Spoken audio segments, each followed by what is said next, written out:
I'm doing a solo episode. Raw, uncut, improv, no notes, no rehearsal, just me. I want to enter the unknown with you. This is a new thing for me. I'm sure it's new for you too.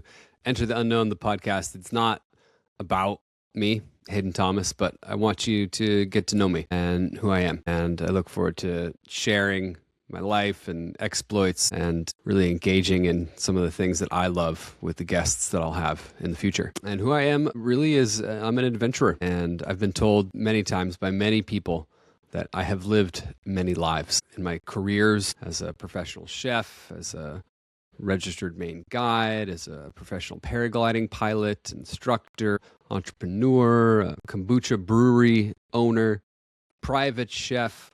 I've kind of traveled around and worn a lot of hats, and I'm really excited for this newest chapter of really just storytelling and getting to hear a lot of people's exciting endeavors into their unknowns and their willingness to take risk and peel back the onion and expose new layers of themselves and entering new chapters in their little microcosms and universes in which each person is able to live and move. It's exciting for me to learn about people in that way, because I think that when you engage in something that's unknown, there's almost inherently a bit of fear that comes with that anxiety, right? Because of that risk. That's kind of what adventure is, right? Is entering into some unknown endeavor, whether you're facing peril or not.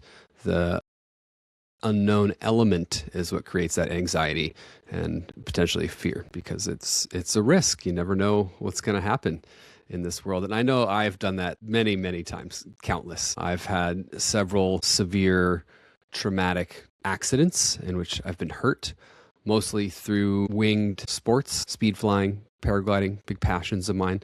And I've had a couple severe Flight for Life helicopter accidents. I crashed a speed wing on the Summit Half Dome, 2014, broke my neck in a couple places, and that helicopter Flight for Life changed my life forever. I often said and still believe that it's one of the best things that ever happened to me. I was young and ambitious and perhaps a little impulsive and certainly ego-driven, and a lot of those elements are what got me to that place in my life. And I'm grateful for it, although sometimes chronic injuries, I'm not so grateful for those. But the adventurer that I am comes a lot from my heritage and growing up on the coast of Maine. And I lived in a small town with a small property, with a small family. And we kind of lived in the woods. And I lived on a small river, brackish tidal water, so semi-tidal. It didn't have great flow. We would often have a summer die-off of fish known as pogies. Kind of really smelly, gross experience. Not clean swimming river water that you would think of, and not fresh, salty ocean water that you think of either. But anyway, that estuary, that kind of brackish bog that I grew up on, was an incredible wilderness landscape.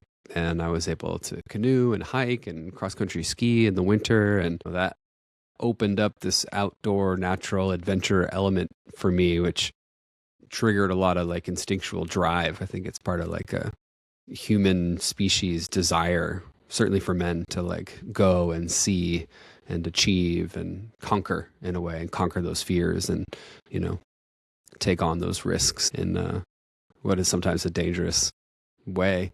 And people have also likened me to an adrenaline junkie. That's a classic moniker, often used by people who don't really engage in these kinds of sports and don't understand them that well. Rock climbing being one of them. I love rock climbing. I've been a serious rock climber for 30.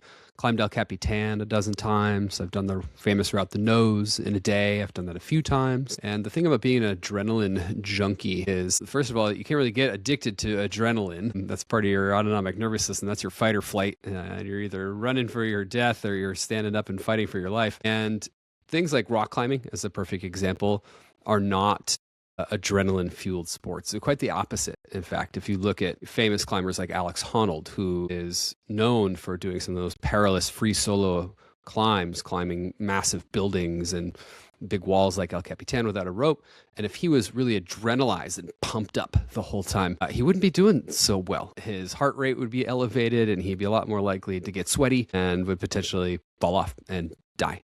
Similarly, when I rock climb, I find that it's a very cathartic experience. It's like a moving meditation. It gets me into one of my favorite physiological states, which is not adrenalized. It's actually flow state, where I'm using everything within my power, my mental and physical ability to maintain this heightened sensory awareness, to focus all of my mental and physical energy into exactly what I'm doing, into making sure that I grab the hold in just the right way, where I understand the sequence of foothold A plus foothold B equals move C, where if I hold in an upwards Gaston and reach for a side pull on the right, I'm able to lever my lips and legs and hips onto the foothold just so. And that concentration, that flow state doesn't really allow for any external influence. You can't be thinking about your job or your kids or your dog or your relationship or your money, your lack of money or too much money, whatever your problems might be. That's a good problem to have, I guess. Too much money. It's kind of oxymoron, maybe. And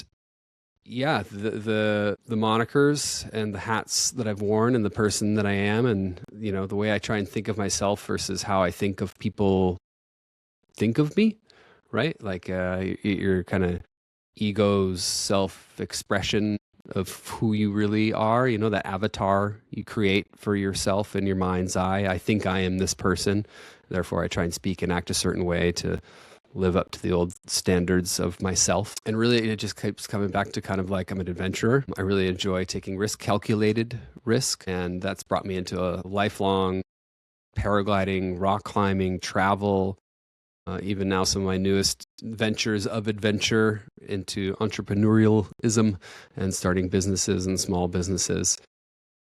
Paragliding is such a wonderful aspect of my life. It really changed my life. Another great example of a sport that people have a connotation to think like, oh, that's you do the squirrel suit thing and you jump off the cliff, and it's actually a massive sport that most people aren't aware of. It's huge in Europe, much smaller in the United States in terms of a percentage of the demographic, not only who engage in it, but I'd say the public's conscious awareness of the sport. But, flying off of mountains with a fabric canopy is pretty wild for those who aren't familiar with it. And for me, it's not adrenaline at all. It's another very calm, cool, collected, focused moment for me of presence. And it has to be done safely when you're flying through the sky. If I were up there in my glider flying over the mountains in Colorado at 15,000 feet, and I was fired up and so excited and couldn't wait for the next turn or the next cliff or the next red-tailed hawk to fly by, I'd be putting myself in a lot of danger, a lot of risk, and I would not be successful. I wouldn't have a lot of safe landings, I wouldn't say. One of my favorite adages from paragliding that I learned early on, and I share with a lot of my students because I still instruct regularly. Shout out to Morningside Flight Park in New Hampshire. I've had a great time working there with Giselle, the manager, and meeting a lot of pilots in New England and New Hampshire. But that adage is that every launch is optional and every landing is mandatory. Meaning that if you were going to take the choice to launch into flight, that you're going to have to land. But you did not have to launch. And I like that, kind of analogous version of taking risk and taking choices in life. Because sometimes when you go on to the next chapter of the unknown and you embark upon an adventure and you're willing to engage in that risk, you did not have to. And it's the choice and the decision that you make. It's the decisions that you make that kind of create your life and the person that you are.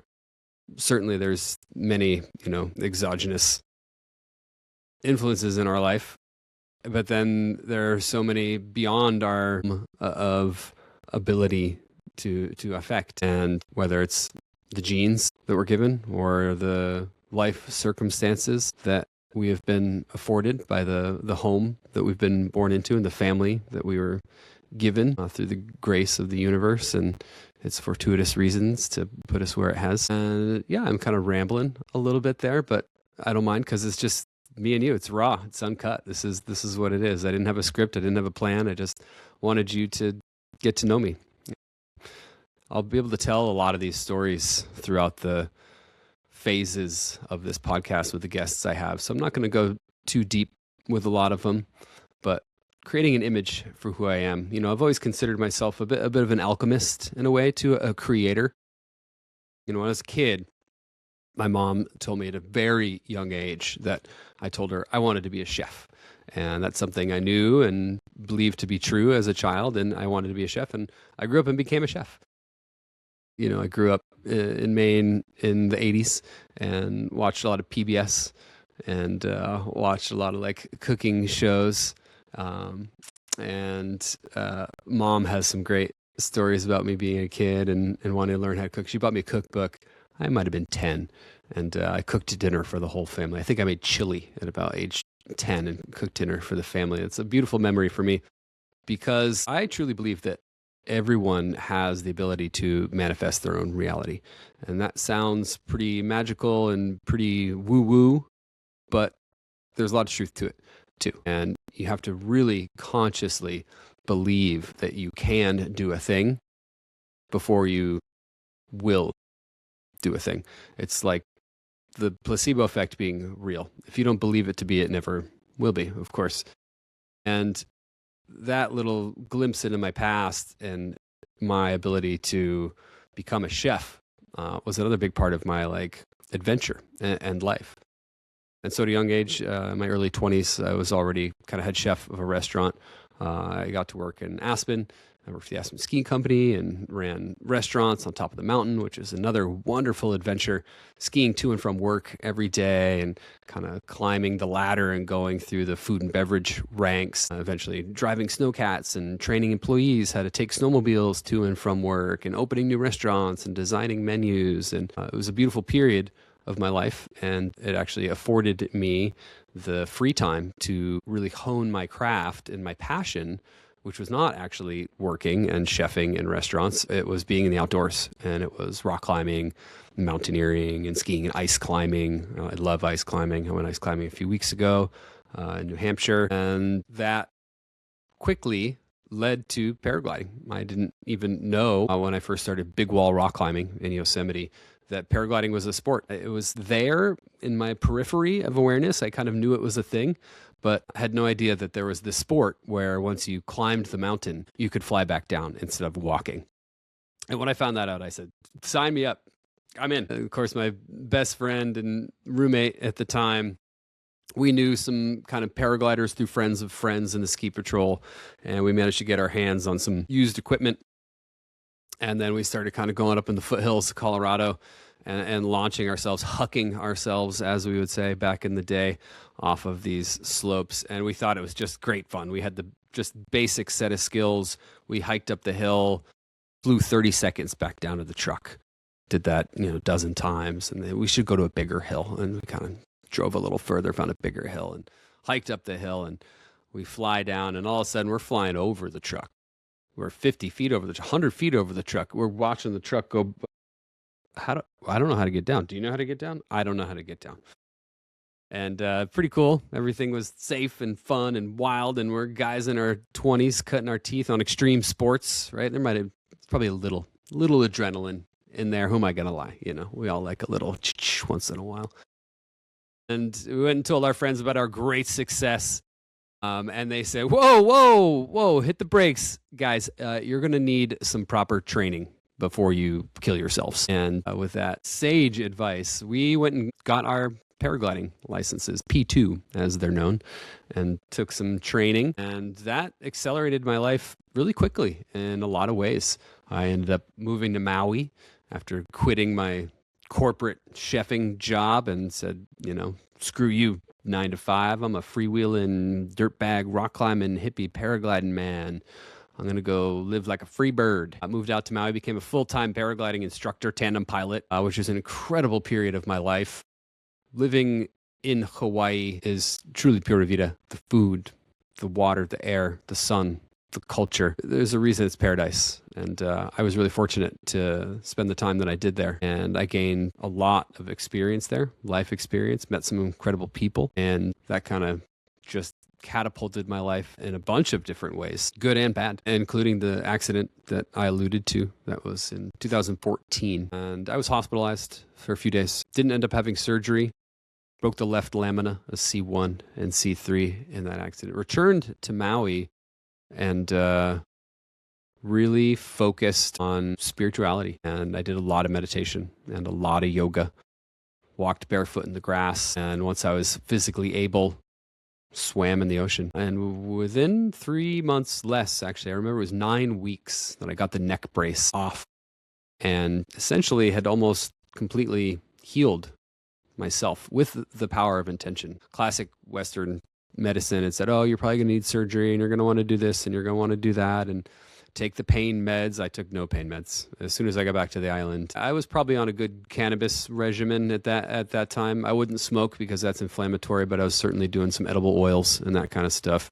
And, going big on glucosamine and chondroitin and all the heavy hitter supplements that I was aware of at the time. And that incredible chapter led to my return to the mountains and was the kickoff for Elevated Elixirs, the name of my kombucha company. It was Aspen, Colorado's first kombucha brewery. And I really felt like I was, how do I say, coming into my own as like a wizard, right? And that's certainly not humble, but at times I really felt like I had some kind of magic for my life in the world that once I set my mind to doing a thing, once I knew it to be my reality, once I believed in the possibility of me manifesting it, that it was going to happen. It was just an inevitability, a matter of time, so to speak. And that knowledge has continued to empower me, including into starting this podcast, into entering this unknown. And I hope that everyone not experiences pain or that level of trauma necessarily that I did. It was catastrophic. I almost died. I could have died. But I think that people really need to experience hardship to have real personal growth. And I've gone through several waves of that in my life, real peaks and valleys, incredible highs and some of the lowest lows at the same time. I went through a series of years where, 2020 and COVID, kind of tough for everybody. I closed my kombucha company, had a pretty severe accident, tore my meniscus, kite skiing in the mountains, split with my wife, got divorced that year, just bad, down. But then everything kind of went up after that. And now I'm fortunate enough to be getting married again. It's, a bit obvious and hopefully not patronizing to you as my listener to say that, what's the saying about you can't have the sweet without the sour. You got to have the salt to taste the sweet, something like that. I'm kind of butchering it, but those hardships and my recovery from them are what allow me to have optimism and confidence in continuing to take risks. This podcast is a good example of that. Certainly have my own ego to be aware of and fearful of. How is this going to be accepted? What are people going to think? And, my most successful and intelligent friends are going to watch this, maybe, probably not.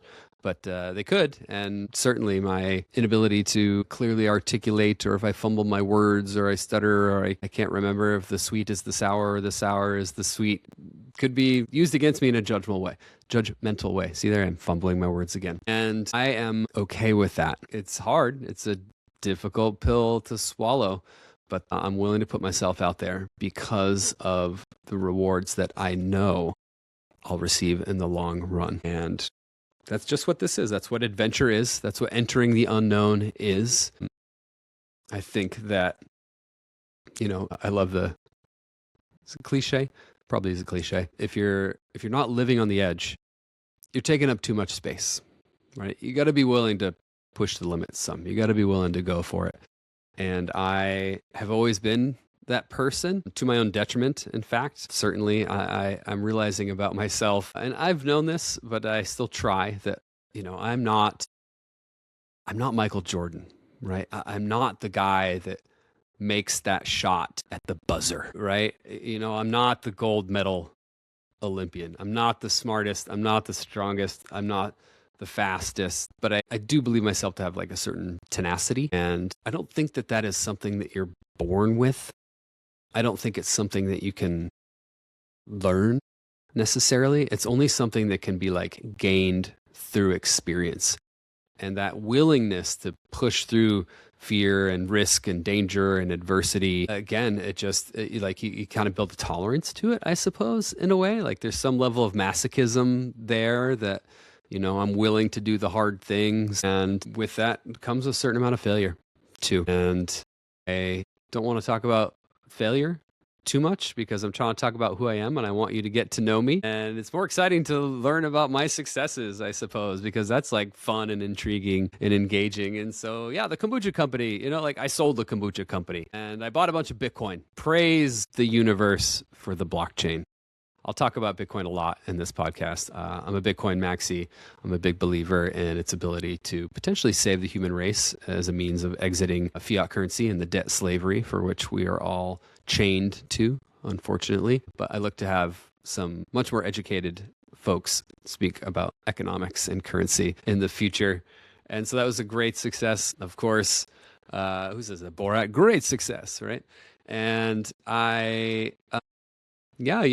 throughout the many phases of my life, as I've been told, the many people that I believe to have been, I was the climber and I had all these goals of, okay, now I want to climb 512. Okay, I climbed 512. Okay, now I want to climb El Capitan. Okay, I climbed El Capitan. Okay, now I want to climb the nose in a day. Great, I climbed the nose in a day, right? And it was similar with paragliding. Okay, I want to do 100 flights. Okay, great. I want to get 100 hours. Check. I want to fly a 100-mile cross-country flight. Check. I want to do a paragliding competition. I want to become a professional paraglider. I want to fly tandems. And it's that like continuing pushing of the envelope and kind of testing myself and, how far can you go with this manifest your own reality thing?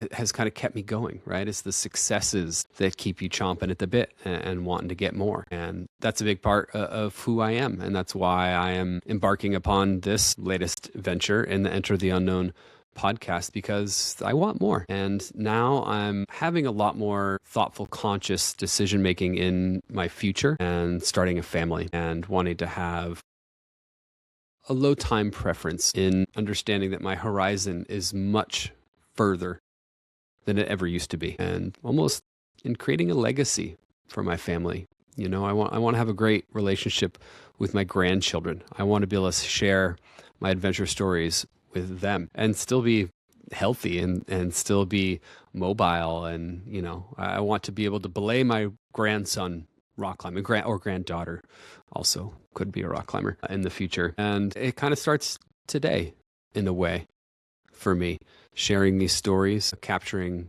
my voice and strengthening my voice. I love writing as well. I like to consider myself an author because I've had a couple articles published in a couple magazines. Hey, a little cheesy, but that's okay. I was vegan for a while. Yeah, even raw vegan I went hard on the raw vegan, like 3 months. That was when I lived in Maui. It's easy to be vegan in Maui because so many people are, and there's so much fresh food there. But even back when I was a vegan, I was still cheesy.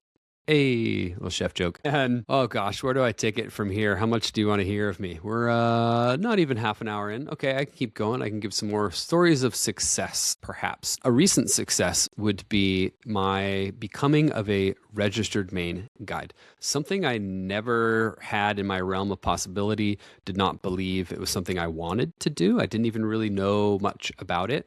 I grew up in Maine and left when I was 18. And I moved out west. Then I lived in Montana, in Bozeman. I worked in Big Sky. I worked at the Yellowstone Club. And then I moved to Aspen and did not return to my home state of Maine until just a few years ago when I met the love of my life. And I had started hunting in Colorado during COVID, kind of recognizing that, I don't have that many survival skills. Actually, I consider myself, somewhat savvy in terms of gardening and sustainability and certainly like food and food procurement. But I didn't know how to hunt. And I thought, well, this could be the big show. At the time, I thought COVID could turn the whole world around and I better figure out how to kill some animals and eat them. And I went back to university. I enrolled in Elk Hunting 101, the online university. Shout out to those guys because that was a really cool process in finding that online program and essentially teaching myself how to hunt. I had no hunters in my family. I had no hunting mentors. I had no hunting experience. And I was really interested in bow hunting because I felt that was the purest form and it's more athletic and more challenging. Certainly in the mountains of Colorado, bow hunting is very physically challenging. And I love that. I love a good challenge. And I went out and started bow hunting elk. And on the last night of my first season, I had a shot on a good looking 5x5 bull and I missed. And I remember at the time thinking, this is it, Hayden. This is you. This is your story. You taught yourself how to hunt. All these old timers are saying, I didn't see an elk for my first 4 years while I was hunting. And then here you are, solo, first year, you're going to bag one because you're the man. Well, I wasn't the man. I missed that elk. I shot right over the top of him. A bunch of reasons for that, which I won't bore you with, other than I was a rookie. And the great lesson was it was a shot I shouldn't have taken. It was too far. I didn't have a good stance. It was late at night. It's still daylight, it's still legal hunting, shooting hours. But yeah, as a rookie, you don't take shots like that. Or in general, you shouldn't take shots like that. And I did. And it was a good life lesson for me, certainly in terms of hunting and being like an ethical hunter. Because I'm not Jordan. I don't make those buzzer beaters. But that's okay because the life lessons that I've gained are things that I can pass on and share with others. And I appreciate my ability to be a teacher and share those experiences with my friends and family and with you.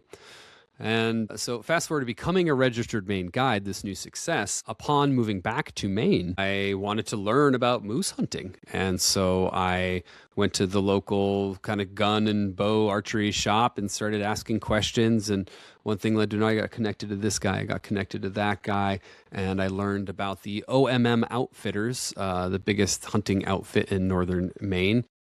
Pretty well known as the goats of the Maine moose hunting scene. They always seem to get some of the biggest bulls and have some historic bulls and a great reputation and a great team. And I managed to get the phone number of the owner, Nathan Terrio. Shout out to you, Nathan.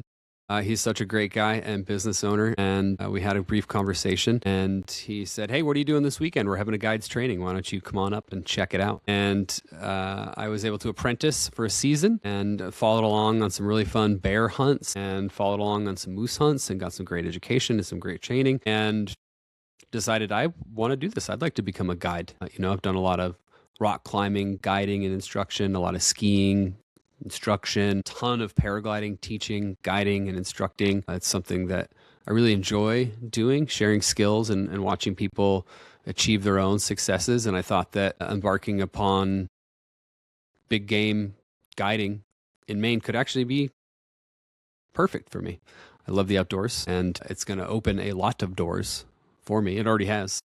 And so I went through all of the testing required, which is quite extensive, in fact. And so I even took a training, a 3-day course on how to become a Maine guide with all the different skills that you need, whether that's, common sense rescue scenario techniques. What happens if dad breaks his ankle on the hike? What happens if you lose your food? What happens if the fire goes out? What happens if you get struck by lightning? And fill in the blank and answer all those potentially deadly accidents that can happen while you're guiding. But there's a lot more to it. Of course, all the legal aspects of being a guide and understanding all the laws for hunting is a really important part so that you can maintain the highest ethical integrity. That's important. And making sure that you're really upholding what is the honor of being a guide in the state of Maine and honoring nature and conservation, orienteering and camping. And there's all kinds of fun outdoorsman skills that go with it.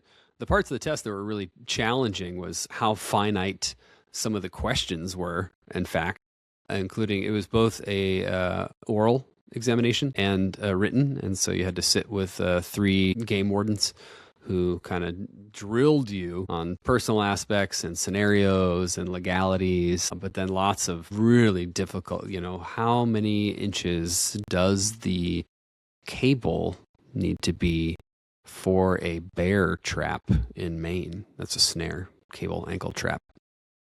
And you know what? I'll tell you the truth. I already forgot the answer. I don't know if that's good or bad, but I'm not going to be snaring any bears anytime soon. And if I were, I could just look it up. Oh, yeah. Great success to become a Maine guide. It's another amazing chapter of my life. It's another hat that I've worn. It's another, life that I will and have lived, and look forward to a long continuation and exploration into this new chapter of my life. It's going to be a great unknown, in fact. And so I think that's probably a good stopping point there. This won't be the last solo episode that I do. It's just the first. And if there's more stories that you want to hear, questions you have about me, of any of the chapters I've had, whether it's being an entrepreneur or being a climber or being a paraglider or being a moose hunting guide, or about building a family, I'm excited to talk to you all about all of that. Until next time, I look forward to entering the unknown.